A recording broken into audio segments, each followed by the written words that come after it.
welcome to my channel. Today's story is a journey of secrets, transformation, and a side of myself. There is a moment, and I think if you have ever kept a secret for a very long time, you will know this moment, where the weight of it becomes so familiar that you stop noticing it. You carry it the same way you carry your keys, your phone, the low-grade hum of anxiety that most of us have quietly accepted as the baseline of modern life. You do not notice the weight anymore because it has become part of your body. It has shaped the way you walk, the way you speak, the way you laugh just slightly louder than you mean to when someone makes a joke at your expense, because if you laugh too, then maybe it does not mean what you are afraid it means. I carried a secret like that for a very long time. And the story I am about to tell you is not really about the secret itself. It is about what happened when I finally decided to stop pretending it was not there. My name is not important, not in the way that sounds mysterious, but in the way that most personal stories belong to more than one person once they are told honestly. I am a man in my late 20s. I grew up in a medium-sized city, in a medium-sized family, with medium-sized expectations. My father worked in logistics. My mother worked part-time as a school librarian. I have a younger brother who was always better at football than I was, and an older sister who moved to another city when I was 12 and who I have always quietly admired for her confidence. We were not poor. We were not wealthy. We were functional. Ordinary. Good people in the main, the way most people are good in the main, not saintly, not villainous, just human, doing what they understood the world required of them. And one of the things my world required, very clearly, very consistently, without ever needing to be said out loud, was that the boy in the house behave like a boy. Sit like a boy. Dress like a boy. Want what boys are supposed to want. I want to be careful here, because when I say that, I am not trying to position my parents as the villains of this story. They were not. They were people shaped by their own upbringings, their own generations, their own unexamined assumptions. They loved me. I have never really doubted that. But love, as most of us learn eventually, can coexist quite comfortably with expectations that do not fit the person being loved. And in my case, the expectation that I would move through the world in a straightforwardly masculine way was one I started failing to meet before I had any language for why. I was 7 years old the first time I remember feeling it. My sister had left a dress draped over the back of a chair in the hallway, the kind of careless leaving behind that older siblings do without thinking.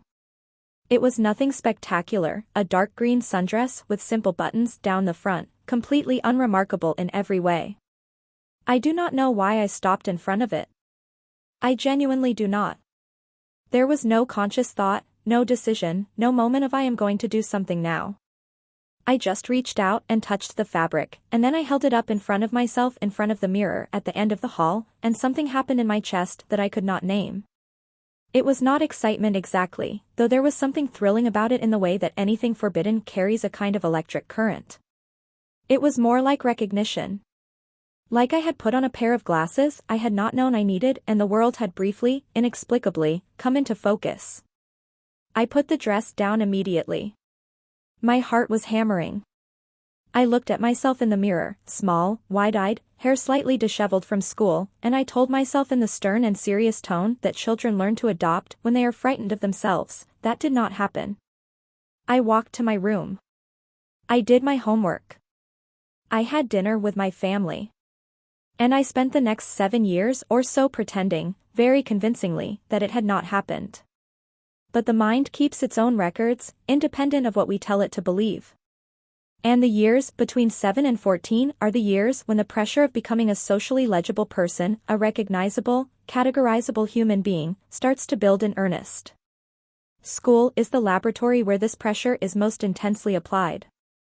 Teenage social life is essentially a long series of tests designed to determine whether you belong to the group or whether you are other, and the cost of failing those tests is paid in the social currency of humiliation, exclusion, and a very particular kind of loneliness that has no name but that most people who have felt it would recognize immediately. I was not a social failure. I had friends. I played video games and argued about films and got decent grades and did not stand out in any dramatically negative way. But I also spent a significant portion of my mental and emotional energy on containment. On making sure that the thing I had felt at 7 did not become visible, did not grow legs and walk into the world without my permission. Because it had not gone away. That was the part that frightened me most. I had half expected it to dissolve on its own, the way childhood fears and fixations often do. But it did not dissolve. It deepened. By the time I was 13, I had a clearer and more uncomfortable understanding of what it was that I found compelling about feminine clothing and presentation, not from a place of wanting to be a girl, or not simply from that place, but from something more complex and harder to articulate, something that had to do with softness, with the permission that femininity seemed to grant, with the way that certain kinds of beauty felt accessible to me in a way that the conventional masculine aesthetic I was supposed to be aspiring toward simply did not. I did not have the vocabulary for it then.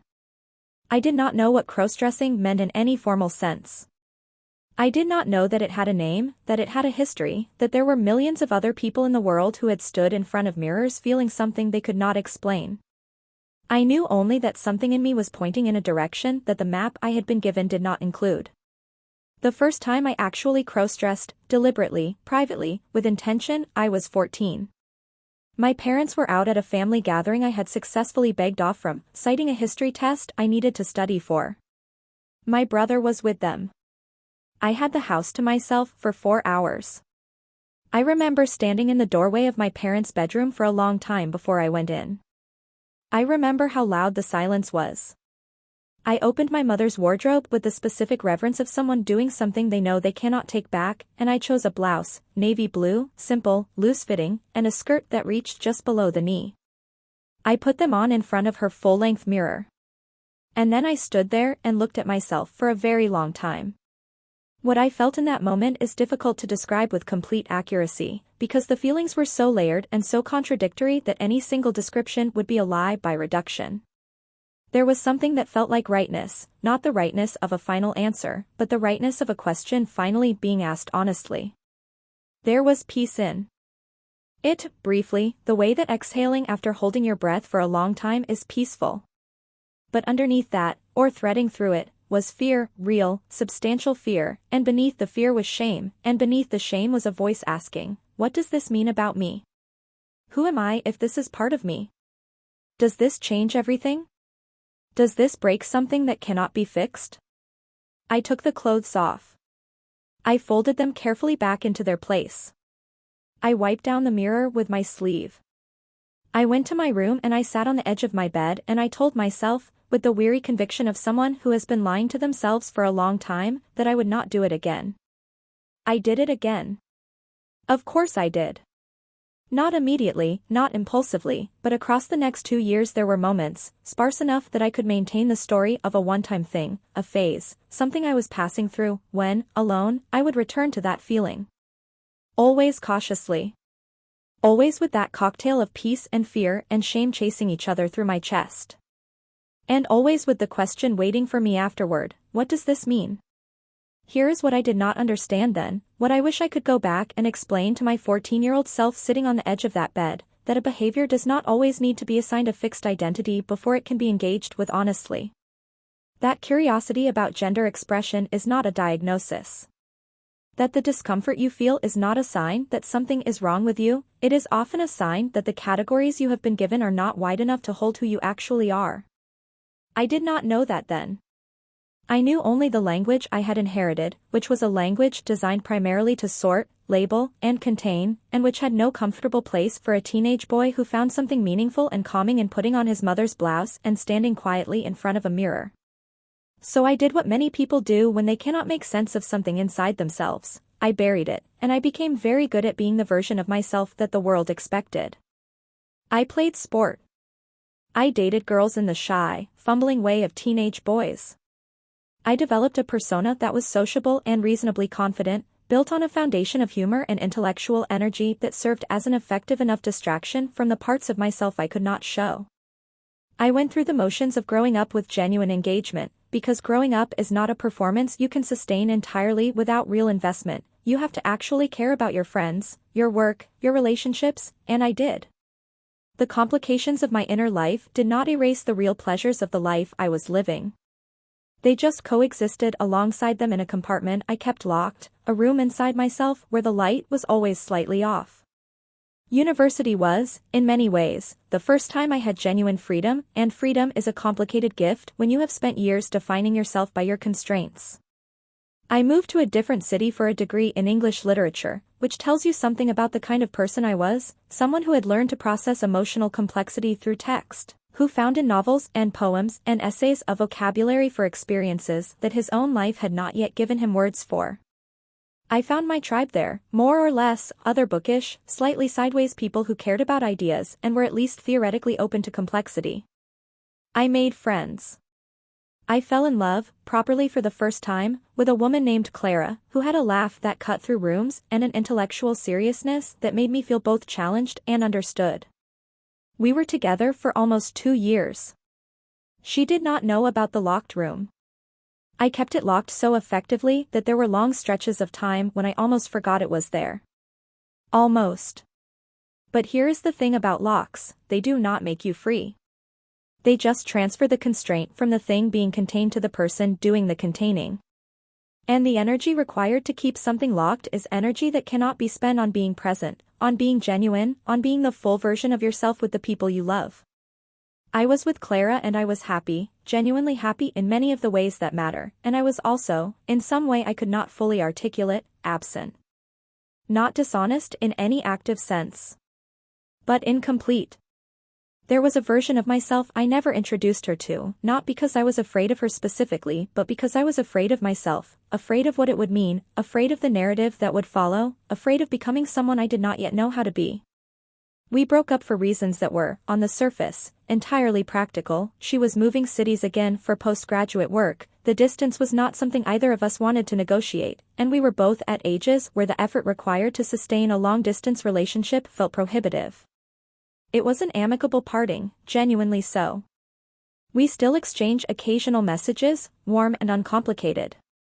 But in the aftermath of that relationship ending, when I was 22 and living alone for the first time and the structure of daily university life no longer provided its comfortable scaffolding, the locked room started to make itself known again in ways I could no longer manage by simply being busy. I remember the night specifically. I had been living alone for about 3 months. It was winter, gray and unrelenting in the way that city winters are, and I had come home from a long day of nothing in particular, feeling the specific hollow tiredness that comes not from exertion but from a persistent low-grade unhappiness that you have been ignoring for long enough that it has become physical. I made dinner. I sat in front of the television without watching it. And then, without fully deciding to, I found myself searching online. Not for anything explicit. Not for anything I would have been embarrassed to explain, exactly. I typed, haltingly, something like, men who wear women's clothing. And the internet, being the internet, responded with a generosity that the rest of my life had never offered, not in a sexual direction, not in a dangerous one, but with information. Communities. Forums. Real people writing in ordinary language about something I had always assumed made me uniquely broken. I read for hours. I read accounts from men in their 40s who had carried this for decades and only recently found community. I read threads where people discussed the difference between crossdressing and gender dysphoria with careful, thoughtful nuance. I read posts by people who identified as crossdressers without identifying as transgender, people for whom this was an expression of complexity rather than a mistaken identity, people who were married, who had children, who held ordinary jobs and lived ordinary lives and also experienced something in feminine presentation that they valued and that did not fit neatly into any existing social category. I want to pause here, because I think it is important to say clearly, reading those accounts did not give me answers. What it gave me was permission to have questions. There is an enormous difference between those two things. The internet's capacity to connect people around stigmatized experiences is genuinely remarkable, and that night it gave me the first real taste of not being alone with something I had always experienced as entirely solitary. That is not a small thing. That is actually a very large thing, and I think anyone who has spent significant time in the claustrophobic loneliness of a secret they cannot share will understand what I mean when I say that the simple act of reading a stranger's honest account of an experience similar to your own can feel, in the moment, almost unbearably moving. But along with the relief, there was still the question. And the question was not going to be answered by reading alone.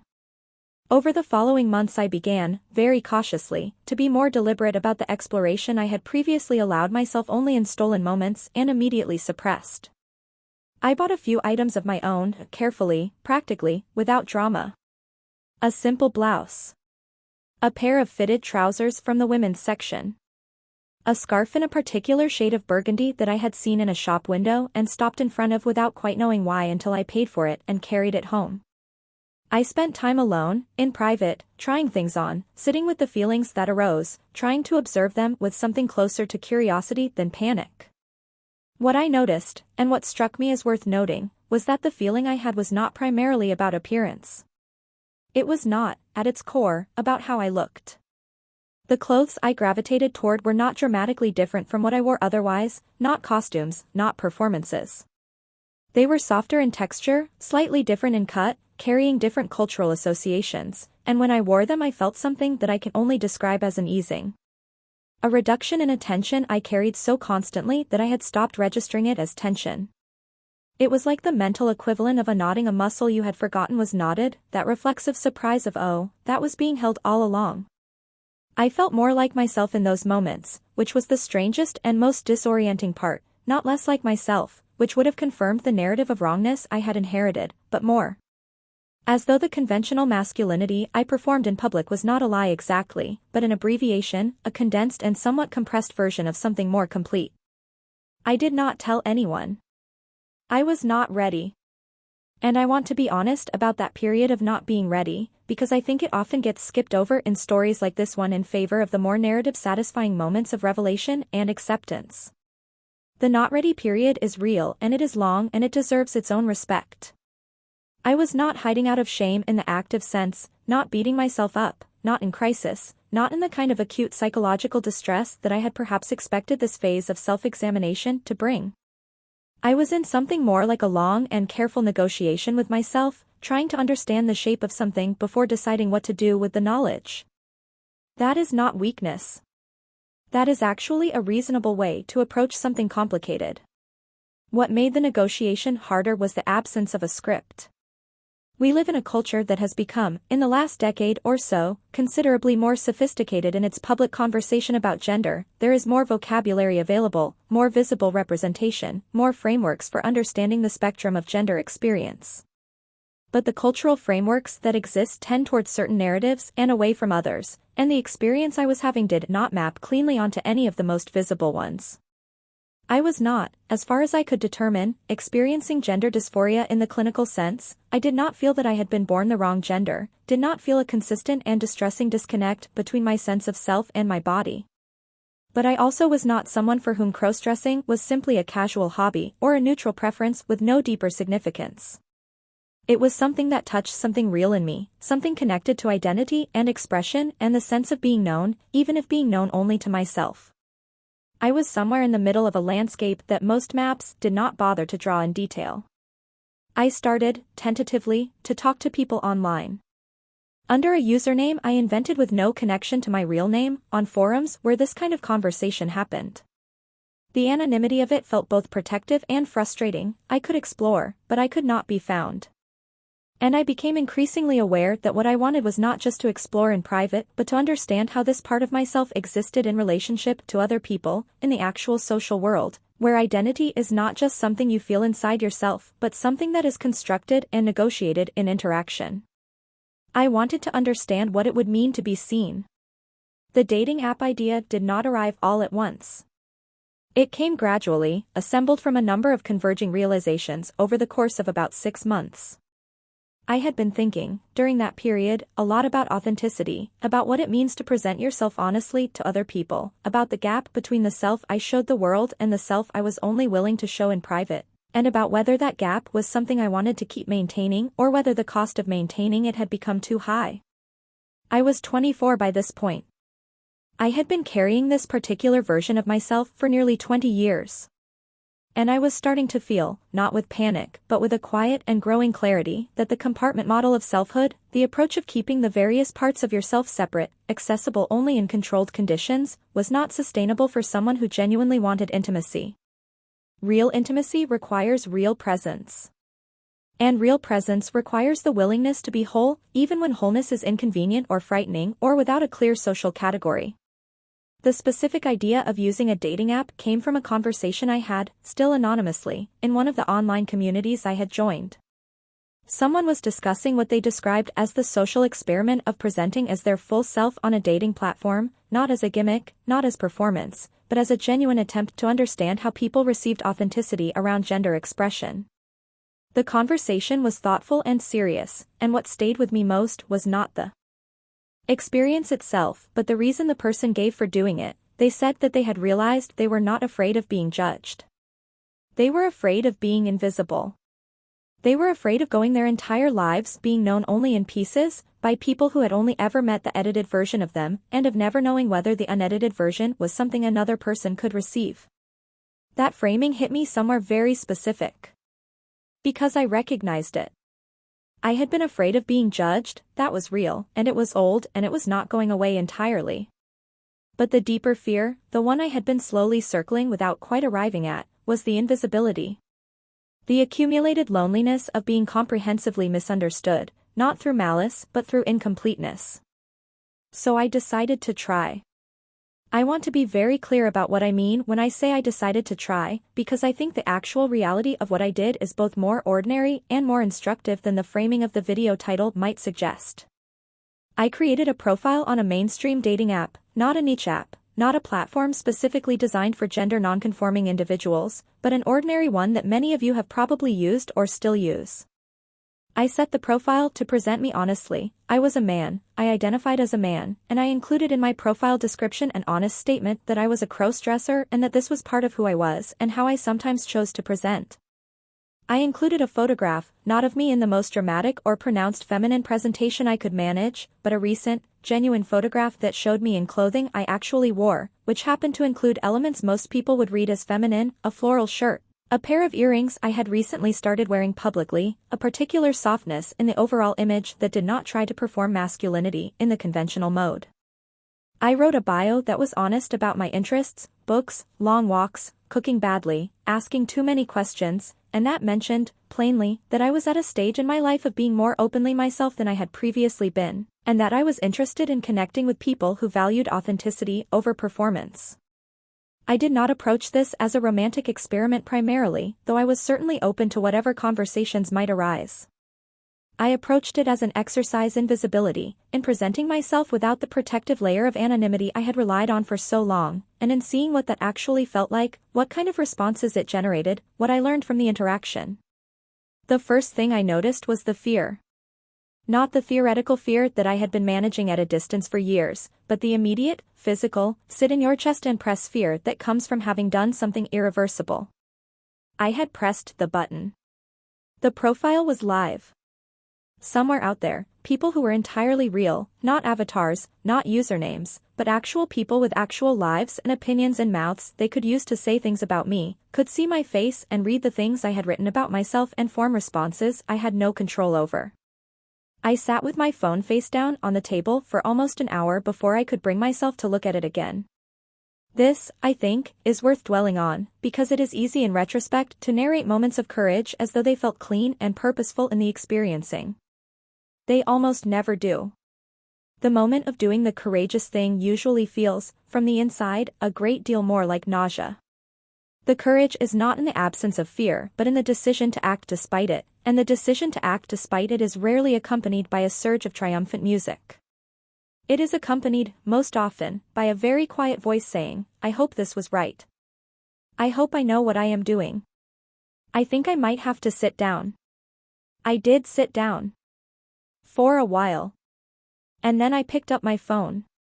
There were matches. Not immediately, not in dramatic numbers, but across the following days, there were matches and there were conversations, and the range and texture of those conversations taught me things I could not have predicted and that I think are worth sharing here, not as anecdote but as genuine insight. A significant proportion of the people I matched with were curious in the most straightforward and generous sense of that word. They had read my profile, they found the honesty interesting, they wanted to understand. These conversations were, genuinely, some of the most engaging I had on any dating platform in any mode of self-presentation. People asked real questions. Not always the most perfectly calibrated questions, not always questions that reflected complete understanding of the nuances involved, but real questions from real people who were attempting to engage with something outside their experience with genuine good faith. I talked to a woman in her 30s who was a social worker and who engaged with my experience with a professional thoughtfulness that felt entirely natural rather than clinical. I talked to a man, because the profile was visible to everyone, regardless of orientation, who was himself navigating questions about gender expression and who said, in the course of our conversation, that finding my profile had made him feel less alone in a way he had not expected. I talked to people who admitted they had never thought about any of this before and who seemed to leave the conversation with their worldview, if not transformed, then at least slightly more spacious than it had been going in. There were, of course, difficult interactions.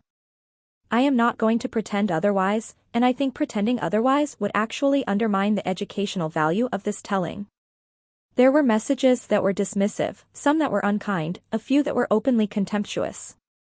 There were people who seemed to have matched with me with the specific intention of delivering their opinion of my identity, which is a particular kind of cruelty that the anonymity of digital platforms makes easy. I want to be honest about the fact that those interactions hurt. Not devastatingly, I was more prepared for rejection than I had been in any previous stage of this journey, but genuinely. Being told, by a stranger, that there is something wrong with you, something that removes you from the category of people deserving of ordinary human connection, is not something you simply shrug off because you knew intellectually that it might happen. It lands. It finds the cracks. But here's what I noticed, and what I keep coming back to when I think about that period. The cruelty of those interactions, while painful, never felt like truth. The unkind messages did not feel like revelations about who I actually was. They felt like revelations about the person sending them, about their own discomfort, their own untested assumptions, their own need to sort and contain and reject what they could not categorize. I had spent years assuming that the hostility the world might direct at someone like me was a reflection of something objectively wrong with my experience. Going through it in real time, at a stage where I had done enough internal work to have some stability in my sense of self, I discovered that the hostility was actually not about me at all. It was about the discomfort of encountering something that does not fit. And while that discomfort is real and its consequences can be serious, and it is something worth taking seriously as a social problem, it is not an accurate measure of your worth or your rightness as a person. The match that stays with me most, the one that genuinely changed something in the way I understood what I had been doing, was with a woman I will call Priya. She was 27, a graphic designer, thoughtful and slightly reserved in the way of people who have learned to wait and see before they fully invest in a conversation.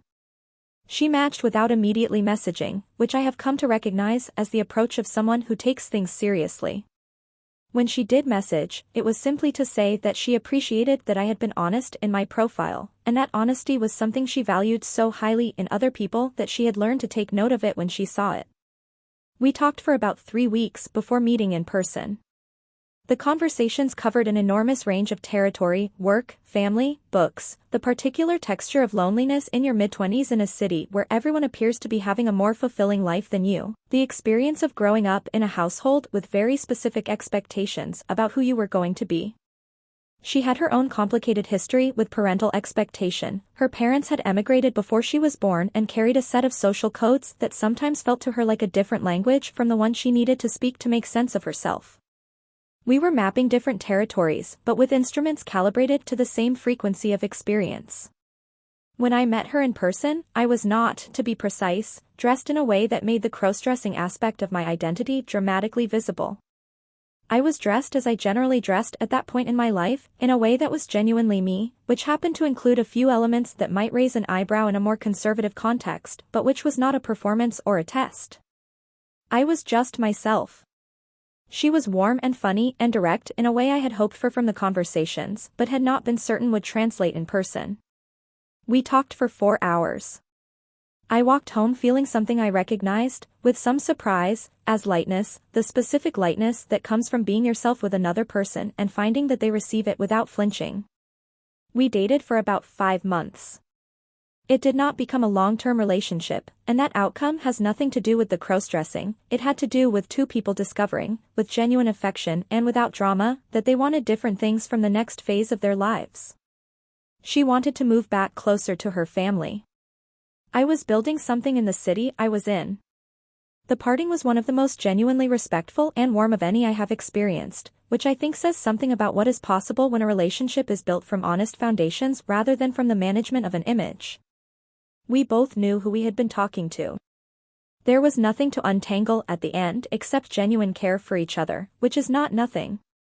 But what the dating app experience gave me that no relationship could have given me is a particular kind of data about myself, not statistical data, but the data of lived experience, of having moved through a socially visible version of something I had lived entirely privately for nearly 2 decades. I had expected the experience to answer the question of what this part of my identity meant for my ability to connect with other people. What it actually answered was a different and more fundamental question: what did I need from others, and what was I willing to do to get it? What I needed was not validation. I want to be clear about that, because I think the story of going on a dating app as a crossdresser might sound, from the outside, like an exercise in seeking approval, in submitting the private self to public judgment and waiting to see whether it passes or fails. That was not what I was doing, and I think if I had been doing that, the experience would have been damaging rather than illuminating. Approval seeking of that kind is a trap, because it locates the authority over your worth in other people, in their acceptance or rejection, and other people are not a reliable or consistent source of that information. What I was doing, what I understood myself to be doing, with increasing clarity as the experience unfolded, was practicing presence. Practicing the experience of being all of who I was in a space that included other people, without requiring those other people to be uniformly accepting, without needing the outcome to be positive in order for the act to have been worthwhile. And that distinction, between seeking approval and practicing presence, turned out to be one of the most important I have arrived at in the longer journey of this part of my life. Because I want to talk about the longer journey, because I think it would be dishonest to present the dating app experience as a destination rather than a point along a road that started much earlier and continues past it. The 7-year-old who reached out and touched his sister's dress on the back of a chair was not making a simple choice or acting on a simple impulse. He was responding to something in himself that he did not have the framework to understand, and that lack of framework cost him years of confusion and concealment. The 14-year-old standing in front of his mother's mirror was not doing something wrong. He was doing the only thing available to him for exploring something real, doing it alone, doing it in secret, carrying the enormous unnecessary weight of shame that comes not from the thing itself, but from the absence of any context in which the thing can be understood without judgment. I am in my late 20s now.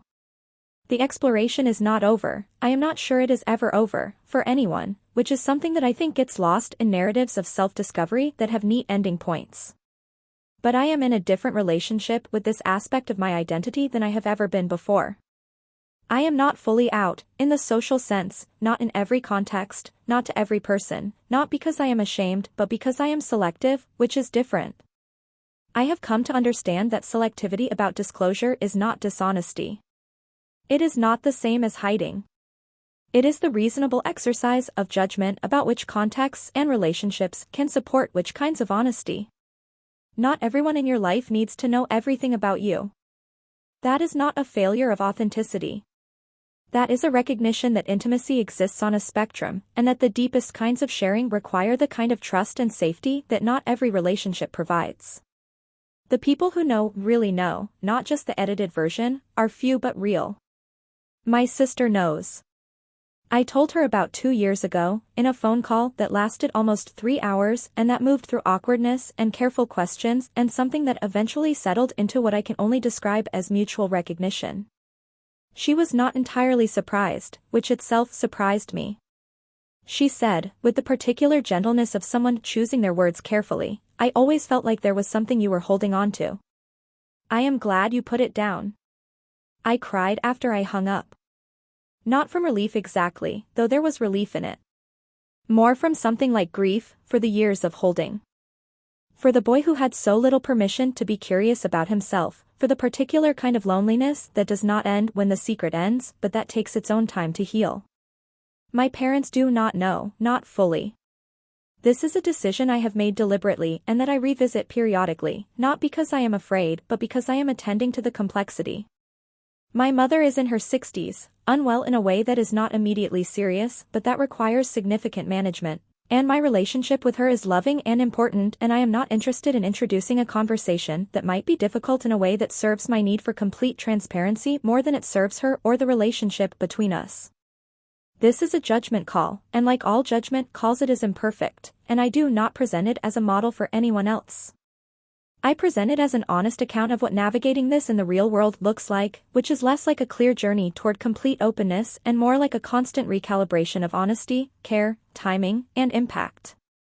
What I have learned, across all of it, the 7-year-old and the teenage boy and the university student and the person on the dating app and the person speaking to you now, is something that sounds simple when I say it out loud, but that took me most of my life to actually understand in the cellular, lived-in way that understanding requires, that identity is not a single thing. It is not a diagnosis or a label or a stable category that you arrive at and then inhabit without further examination. It is a practice. It is something you do, continuously, in relationship with yourself and with the world, and the doing of it is not separate from the living of your life. It is the living of your life. Every choice about how to present yourself, every conversation in which you choose honesty over performance, every moment of recognizing your own complexity without contracting from it, these are not preparations for life. They are life. And the crossdressing, this particular thread in the larger fabric, has been, for me, a kind of teacher.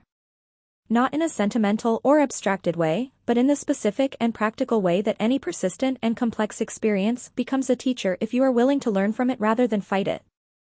It has taught me that softness and strength are not opposites. That the conventional masculine performances required of boys and men carry costs that we rarely account for, costs paid in emotional illiteracy and social isolation and the specific loneliness of never being seen whole. It has taught me that the fear of being judged is almost always more disabling than the judgment itself. That most people, when approached honestly and given genuine information rather than a performance, are more capable of empathy than social convention would suggest.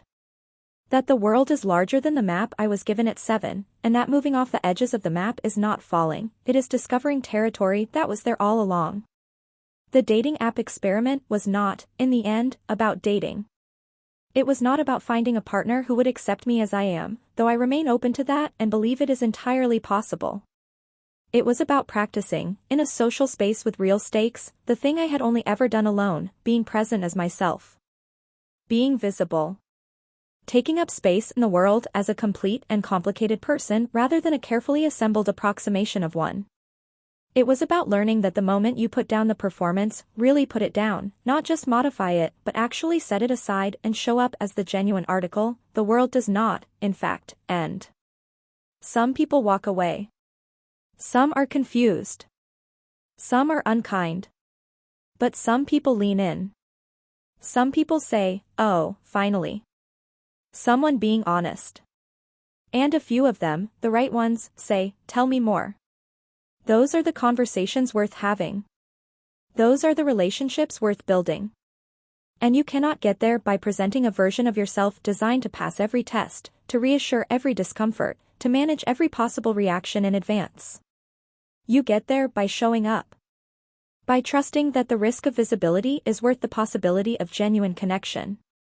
By understanding that being known, really known, in the complex and imperfect and irreducible reality of who you actually are, is one of the things that makes a life feel like a life rather than a careful and ultimately exhausting performance of one. I am still on that road. I do not have neat answers to the questions I started asking at 14. I am not sure I want neat answers anymore, and neat answers have a way of closing things off, of settling into permanence what should probably remain responsive to experience. What I have is a clearer and more honest relationship with the questions themselves, a greater willingness to sit with complexity without demanding that it resolve, and a considerably lighter sense of myself than the one I carried for the first 15 years of this journey. If you are watching this and you recognize something in what I have described, not necessarily the specifics, but the shape of it, the experience of carrying something private that has no easy category, of feeling the dissonance between the self you show and the self you live with alone, I want you to know that what I know now, which I did not know at 14, you are not broken. The thing you feel does not need to be explained or justified or assigned a label before it can be acknowledged. It does not need to resolve neatly into a recognized category in order to be real and meaningful and worth attending to. The work of understanding yourself is not a problem to be solved but a practice to be engaged with, and it is possible to engage with it with curiosity rather than fear, with honesty rather than performance, and with the kind of care for yourself that you might more easily extend to another person in the same situation. The world is larger than the map. It always has been. You are allowed to explore it. Thank you for watching and spending this time with me. If this story helped you understand yourself or others a little better, feel free to explore more on the channel.